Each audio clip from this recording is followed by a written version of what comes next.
আসসালামু আলাইকুম এভরিওয়ান। কি অবস্থা সবার? আশা করি সবাই ভালো আছে। কিছুদিন আগেই আপনারা দেখেছেন আমি স্যাফরন গঠনির একটি সাবান তৈরি করেছি খুব সুন্দর ডিজাইন করে। তো সেই সাবানটা তৈরি করার পর আমি আগে নিজে ব্যবহার করার জন্য সেখান থেকে একটি সাবান কেটে টুকরো করে নিজে ব্যবহার করেছি।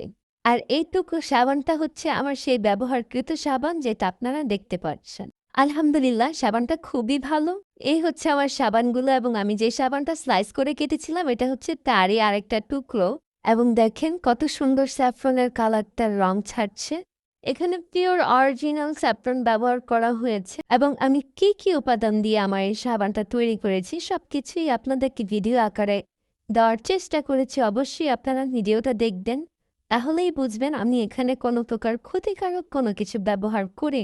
আমি সবসময় চেষ্টা করি নতুনভাবে নতুন কিছু ডিজাইন করে তারপরে সেটা উপস্থাপন করার এবং জিনিসটা দেখতে যেমন সুন্দর হবে ব্যবহার করলেও যাতে মানুষ উপকার পায় সেই চেষ্টাই আমি করি। এই সাবানটা ব্যবহারের ফলে আপনার ফেসের অতিরিক্ত যে অয়েল সেটা কন্ট্রোল হবে, ফেসে গ্লো আনতে সাহায্য করবে এবং ব্রণের সমস্যা দূর করবে।